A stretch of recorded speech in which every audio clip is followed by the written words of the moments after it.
Epstein files এবং নরেন্দ্র মোদীর সবটা মিলেমিশে মনে হচ্ছে একটা দানব। আমি সত্যি ভীত, আতঙ্কিত। বাচ্চা বাচ্চা মেয়েদেরকে শেষ করে দিচ্ছে, কিভাবে টর্চার করছে, সেক্সুয়াল হ্যারাসমেন্ট। একটা বাচ্চা এইটুকু 9 বছর 8 বছর 7 বছর এই বাচ্চাগুলোকে সেক্সুয়াল হ্যারাসমেন্ট করছে। মানে এগুলো মেনে নেওয়া যায় না, ভাবা যায় না। এগুলো এপস্টিন ফাইলসের যে ভিডিওগুলো আজকে প্রকাশ হলো এতদিন পরে, এই ভিডিও দেখা যায় না, ঝটঝট করে আসছে, দু একটা দেখার চেষ্টা করার পরে যেটা ঘটেছে, আমাদের ঘুম বন্ধ হয়ে গেছে।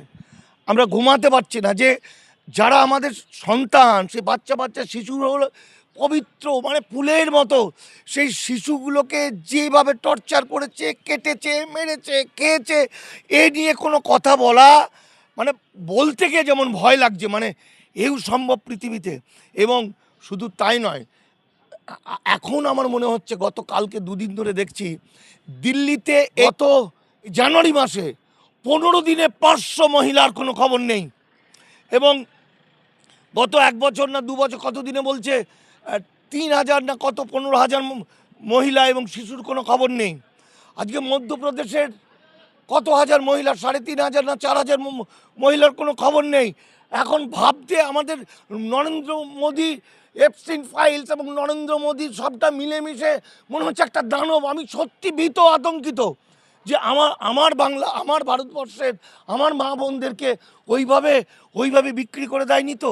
ওইভাবে এপস্টিন ফাইলের মতো ওদেরকে তুলে নিয়ে গিয়ে পাচার করে সেখানে গিয়ে তাদেরকে রেপ করে, খুন করে, এবং সেখানে কারা করছে? পৃথিবীর সেই বিখ্যাত লোকরা, যারা দানব। এই ভালো মুখগুলো আস্তে আস্তে আস্তে আস্তে আস্তে আমাদের কাছে না একটা কেমন যেন হয়ে গেছে। আর বিশ্বাস জিনিসটা যেন পৃথিবী থেকে হারিয়ে যাচ্ছে।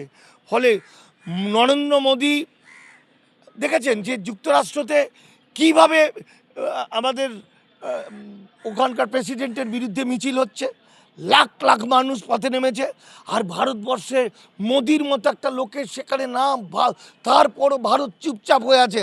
ভারতে যখন সব খেয়ে নেবে, আজকে মধ্যপ্রদেশ, উত্তরপ্রদেশ, গুজরাট সমস্ত জায়গার সরকারি প্রাইমারি স্কুল বন্ধ, সব বেচে দিয়েছে, সব খেয়ে নিয়েছে। এখন মানুষ খাবে। আমি বারবার বলতাম না এনআরসি করে আমাদের হার্ট, লাংস সব খেয়ে নেবে। এটা বাস্তব। এটা এখন মনে হচ্ছে বাস্তব। বেনাগরিকদের ওরা কী করতে পারে সেটা আজকে আর একটা এপস্টিন ফাইলস এরা তৈরি করবে। এটা পৃথিবী। এই পৃথিবীতে আমার সন্তান, আমার বন্ধু বান্ধব, আত্মীয় স্বজন, পাড়া প্রতিবেশী, তোরা যারা আমাদের ভিডিও নিচ্ছিস, আমার মায়েরা, বোনেরা, কাদের রেখে যাব আমরা পৃথিবীতে? এই বিখ্যাত লোকেদের, এই মানুষগুলো যারা মানুষ নয়, যারা ভয়ঙ্কর, যাদের যদি পশু বলি, পশুদের অপমান করা হবে।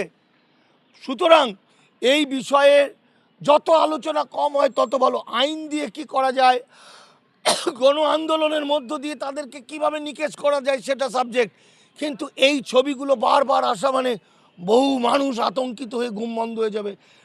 বাচ্চা বাচ্চা মেয়েদেরকে শেষ করে দিচ্ছে, কিভাবে টর্চার করছে, সেক্সুয়াল হ্যারাসমেন্ট। একটা বাচ্চা এইটুকু 9 বছর 8 বছর 7 বছর এই বাচ্চাগুলোকে সেক্সুয়াল হ্যারাসমেন্ট করছে। মানে এগুলো মেনে নেওয়া যায় না, ভাবা যায় না। এগুলো কোনো ভাষা নেই। নতুন করে অভিধান তৈরি করতে হবে।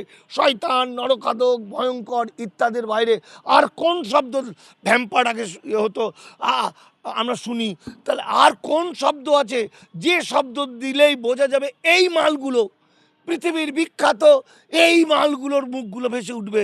এ ভয়ঙ্কর। এ কথা যত না বলা যায় তত মানে ভাবলেই মাথাটা খারাপ হয়ে যাবে।